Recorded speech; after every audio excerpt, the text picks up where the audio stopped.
the state has identified Aubrey Smith, the aunt of the deceased baby Royal, and so our victim's advocate is here today, so if you would step forward, Ms. Smith. Thank you for being here, Ms. Smith. Just state your name, then you're free to say what you think is important. Hello, my name is Aubrey Smith. I'm Royal's aunt. I know this may come as a surprise to some that I'm up here today, especially because I'm Alyssa's sister. But I wanted to make sure someone was able to represent my sweet little boy and make sure that he gets the justice he deserves. On April 28th, 2024, my entire world was flipped upside down. I got a call from my dad, and he asked if I was sitting down and if I was alone. I was a little confused, and I told him yes, I was sitting and I'm not alone. He then broke the news to me that Royal had been attacked by Kilo, and that they were on the way to the hospital, but he was not sure how bad it was. I knew immediately I had to go over there to see my baby. I hung up with my dad, and then less than 5 minutes later, he called me back and told me that Royal did not make it. I completely lost it. We all ran out to our cars and got over to the hospital as fast as we could. I got dropped off by my sister Autumn and immediately ran through the doors to try to find him. I was distraught and having trouble breathing because I was crying so hard trying to find my little boy. When I heard the words "he didn't make it, sis" come out of my father's mouth, a piece of me broke and left.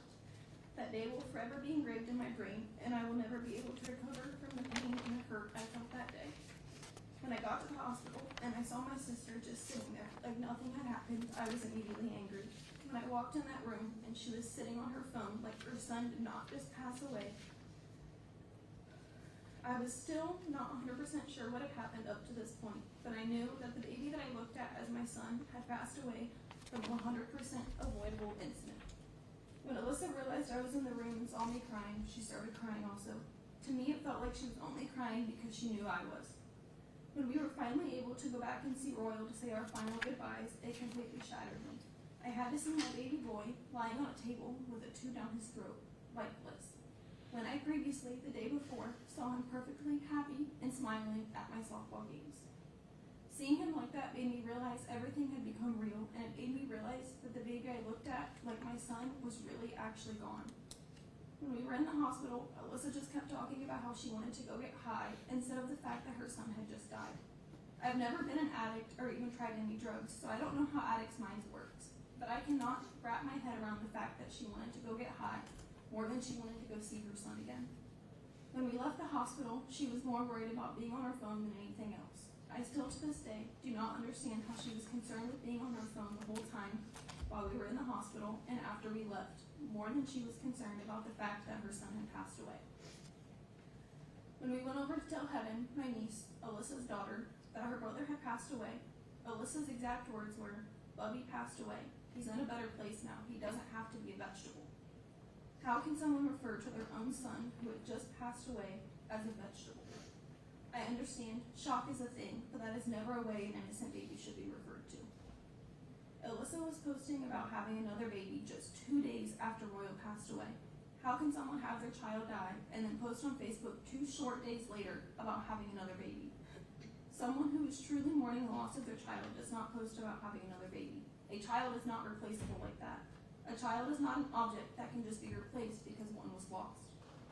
I've had multiple people approach me and tell me that they saw Alyssa driving around town and walking around in stores, laughing and appearing like nothing was wrong on multiple different occasions the week that he passed away. I understand that life cannot just stop and come to a standstill when things like this happen, but acting like this does not show that someone is even remotely mourning or concerned with the loss of their son. Seeing the way Alyssa acted after her son passed away absolutely disgusted me and made me see her in a new light. I do love my sister and I do have love for her, but not the way that she's went about life and the way that she has done things. Now, I am in no way saying that Alyssa or Blake did this on purpose or that they wanted it to happen, but they had more than enough warning signs and opportunities to get rid of Kilo and avoid the incident completely. They both knew that the dog was aggressive, or whatever you want to call him, and neither one of them took the responsibility of getting rid of him to protect the 2 innocent children that were in that home. Fortunately, Heaven did not get hurt in the situation, but Royal lost his life due to his own parents' negligence. Alyssa and Blake are both equally responsible in this situation. Alyssa lost her son that day, and I'm not saying that she's not completely mourning him, but I do think she is mourning him for the wrong reasons. She has everyone else fooled by what she posts on social media, but I have seen her actions and her true colors, and I know what she's truly doing. She has shown me time and time again she's not reliable and that she does not truly care about the safety of her children, and this is sadly a huge example of that. If she truly cared about the safety of her children, she would have gotten rid of Kilo the moment she knew that he had any aggressive behavior. Again, I'm not saying it was done on purpose, but it was 100% avoidable.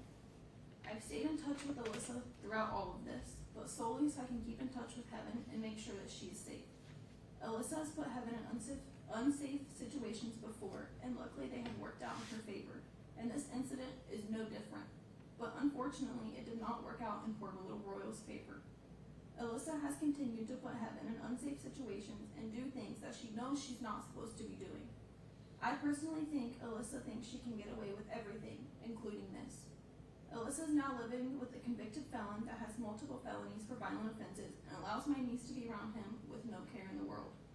Alyssa has put my little girl through hell and back, and I strongly believe that she will continue to do so until she finally gets in trouble for her actions. Your Honor, I do not think 90 days is enough time in jail for Alyssa. She needs to understand the consequences of her actions. I have no doubt she loves Heaven, but I also do not think she is the best person for Heaven to be around right now. I do not want my niece to grow up and be like Alyssa. I have no doubt she loved Alyssa or loved Heaven and Royal, but she's a very selfish person and always puts herself before others and does not care about anyone else as long as she gets what she wants. I think Heaven needs some time away from her mother and needs to see that there are consequences for your actions. Your Honor, I think Alyssa deserves the entire 3 years in prison. My little baby deserves justice for his life that was lost. Thank you. Hey, I appreciate you coming in and sharing that insight. It's helpful for the court to have that information and background, so I appreciate your time here. Thank You you. may step back.